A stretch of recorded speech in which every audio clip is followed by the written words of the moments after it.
Assalamualaikum warahmatullahi wabarakatuh. Alhamdulillahi rabbil alamin. Allahumma salli ala sayyidina Muhammad wa ala alihi wa ashabihi ajma'in. Amma ba'du. Hadirin dan pemirsa dimanapun Anda berada, sesungguhnya siapakah yang disebut orang tua yang sukses itu? Banyak di antara orang tua yang merasa sukses ketika dia mampu menyediakan sandang, pangan, dan papan untuk keluarganya, rumah mewah, mobil mentereng, harta melimpah, berkecukupan dalam kehidupan sehari-hari. Dia merasa sudah menjadi orang tua yang sukses.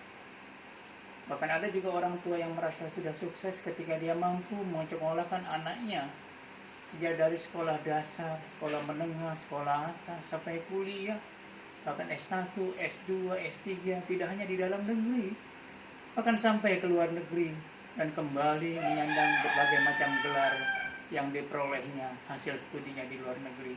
Lalu orang tua sudah merasa berhasil sebagai orang tua di tengah-tengah keluarganya.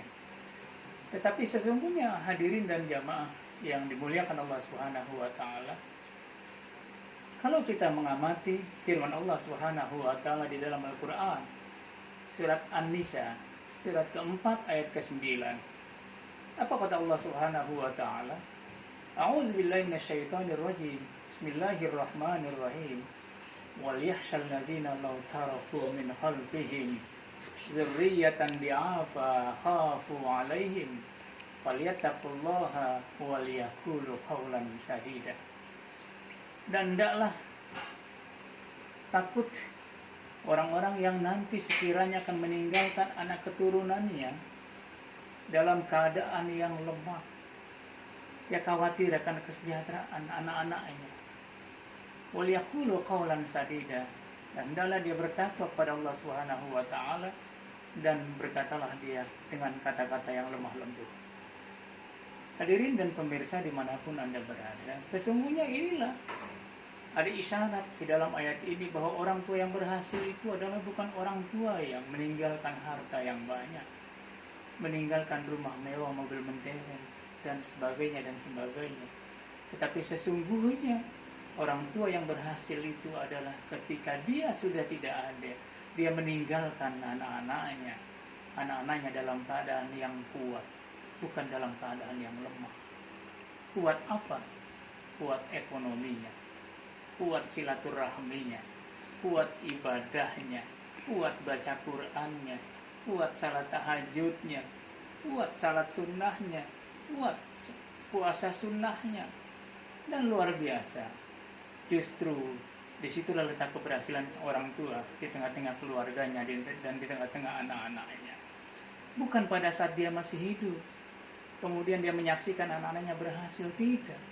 Kenapa pada saat masih hidup dikatakan sebagai orang tua yang belum berhasil? Karena dia masih menyertai anak-anaknya, karena dia masih bisa menasihati, masih bisa mengingatkan, masih bisa memberikan arahan dan nasihat. Tetapi lihat nanti, setelah orang tuanya tidak ada, apakah dia masih bisa menjadi anak-anak yang kuat? Kuat ekonomi, kuat silaturahmi, kuat ibadah, kuat baca Quran, dan kuat keyakinan, kuat melaksanakan kegiatan-kegiatan agama. Hadirin dan pemirsa dimanapun Anda berada, disinilah PR kita sesungguhnya sebagai orang tua.